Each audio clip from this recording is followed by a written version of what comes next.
So just got another fresh haul from OneStopToyShop.com, and today it is the Destro G.I. Joe Mezco 112 collective figure. You can see it here in this smaller box from Mezco. It is a regular release, not an exclusive, but they put it in the smaller box, which normally comes with the exclusive figures, and then the regular releases come in the bigger size box. I'm actually pretty happy about this because I feel like those regular releases with the big boxes just take up so much space and it's a little unnecessary, and I always liked the smaller box better, so I'm kind of glad that they're using this now for even the regular releases. Makes sense. I'm glad it's not another tin can massive box as well. Those are cool every once in a while, but I don't need all of them to come like that. Here's the back side showing Destro the enemy, and then on this side we got the Cobra logo. On the bottom, very weird to see, but we got the Hasbro logo because it is licensed by Hasbro, and then of course the Mezco toys right there. So long awaited. This is the first G.I. Joe 112 collective figure for Mezco, and let's see if it's worth it. Again, friendly reminder to check out OneStopToyShop.com. They have it in stock already. As you can see, it's already here. So be sure to check them out and order from them if you want your Destro or any of your future Mezco 112 collective figures.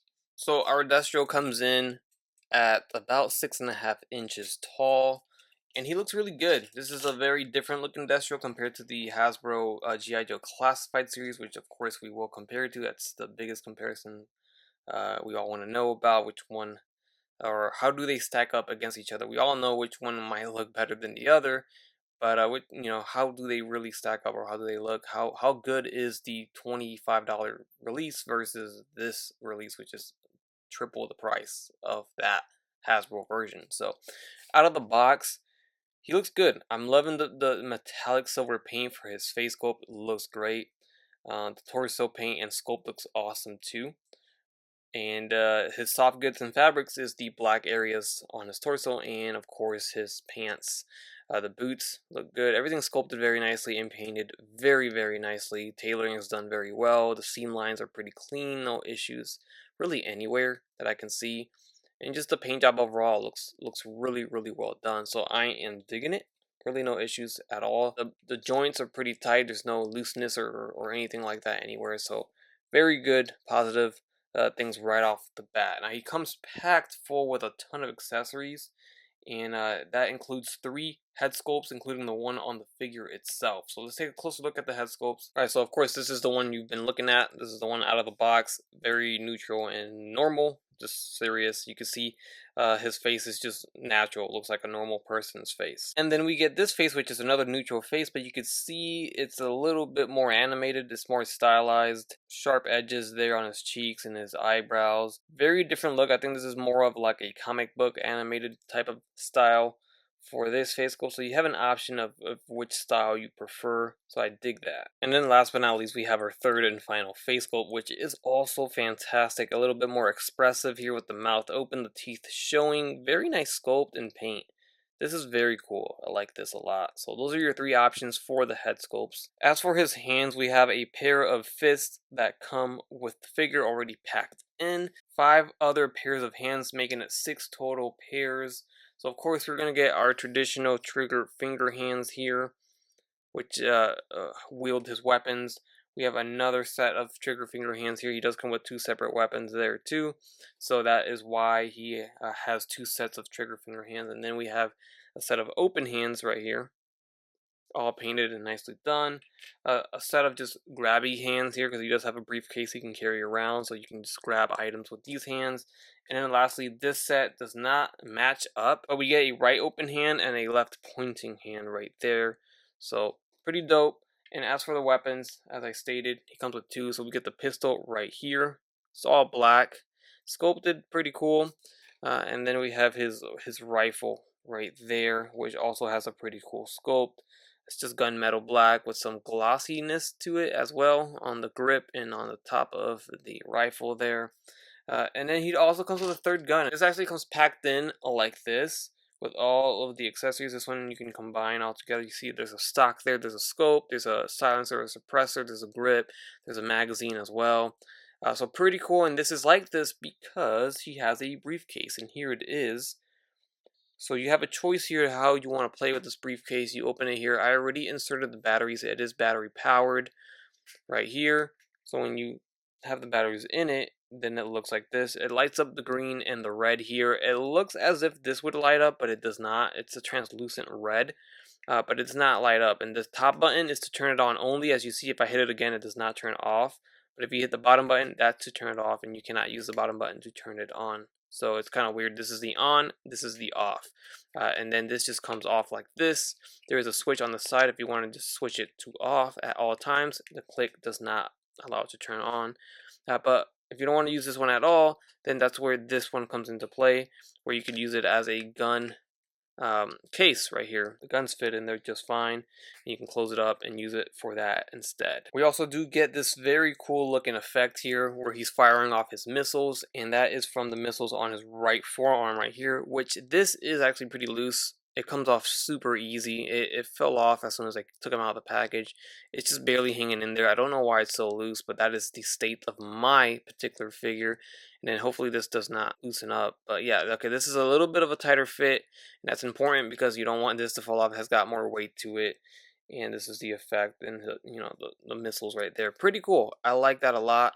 So I just wish that was a little bit more tighter and more secure on his forearm, because it's gonna tend to fall off quite a bit.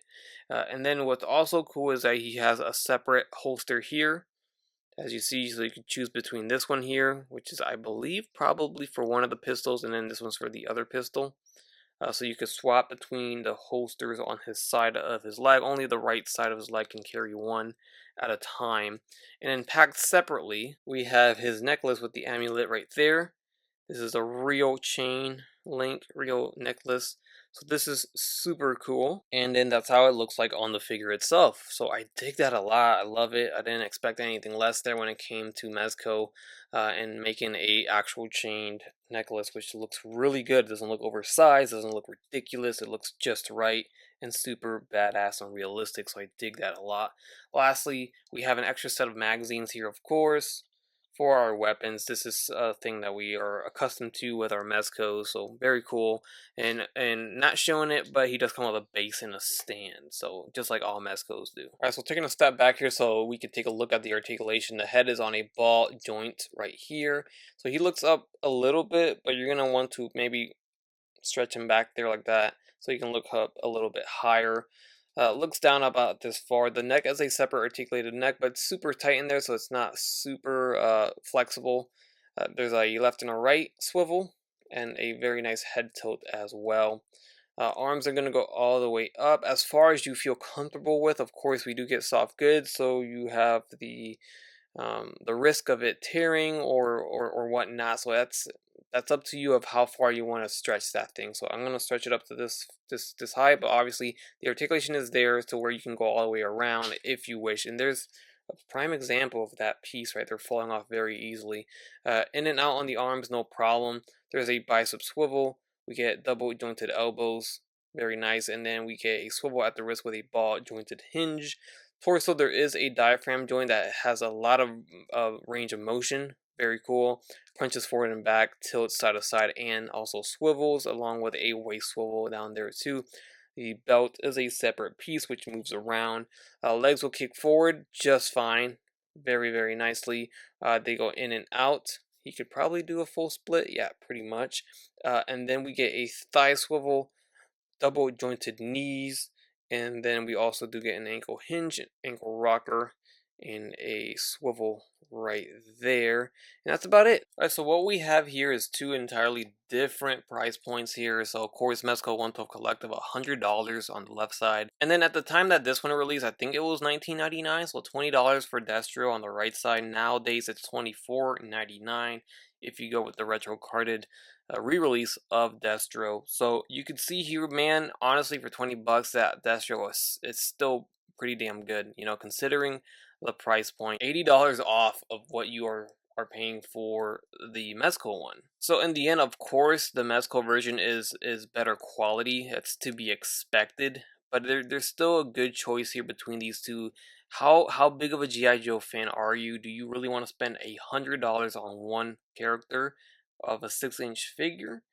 If you're a big enough G.I. Joe fan, I think so, because this is a very nice figure from Mezco. Now, if you could sacrifice the quality and save some money, then you go with the Hasbro version of the classified 6-inch series for 25 bucks, $20, and you still got yourself a pretty good Destro figure. If you ask me, he comes with a briefcase, he comes with guns, multiple guns. Although he doesn't have a light up briefcase, he doesn't have a actual chain link chain around his neck. He still has some pretty cool sculpting and paint apps on the figure. So you can also see that the Mezco version is a little bit more broader and wider, beefier, I guess you can say, compared to the classified series. He's a little bit more slim when you get them both side by side there. So again, it's up to preference and budget on these two figures. I think they're both great for what they are and the price points that they come with. In terms of height, you can see there that their heights are damn near the same exact height. And of course, the Hasbro release only has that one head sculpt. He does not have multiple different head sculpts. So that is also worth noting. Here he is next to the Mezco 112 Collective Keaton Batman figure, just because he's one of the more recent releases. And then here he is next to the Mezco 112 Collective Ghost Rider, which is also another recent release. That's why he's up here. I know it doesn't make sense, but just to get some other more recent releases in case you have gotten any of them, gives you an idea of how tall Destro is next to these here. Also, if you take a look at his left forearm, you can raise up this little forearm piece here to unveil his little screen. So that's pretty cool. It's all detailed and painted right there. So as I conclude this review, just wanted to throw out that his briefcase tends to open up on its own. So that kind of bugs me. I don't know what it is. It doesn't really click, and it just kind of opens up on its own. But other than that, this thing is a pretty nice looking figure, and I think any Mezco fan is gonna enjoy this one. Any G.I. Joe fan will enjoy this one if you're willing to bark out $100 here for this Destro. He's definitely one of the best Destro figures out there, and it has me very interested in seeing what they do with the rest of the G.I. Joe line. Right now, we have 3 other figures that are coming out in Mezco 112 Collective form, including Roadblock, which is a exclusive at $95. We have Storm Shadow at $95 as well. That's a regular release. And then we have Snake Eyes, which is also a regular release, but that's at $112. So again, $100 a pop here. This is going to be a pretty expensive lineup. If you're already collecting G.I. Joe Classified series, you're pretty deep into that line already. And I think at this point, there's really no need in starting G.I. Joe again, unless, of course, if you want to, if you got the money, if you're that big of a fan, or if you just want to replace your Hasbro G.I. Joes with a little bit more quality, even though it costs more, then you have this to look forward to. Just know you're not going to get a whole bunch of characters like we're getting with G.I. Joe Classified. That's it's a lot easier to get every single character with that line quicker than it is with Mezco 112. With that said, let me know your thoughts down below in the comment section. Hit the like button and subscribe if you haven't done so already. As always, everyone, take care, take it easy, and I will catch you on the next one. Bye.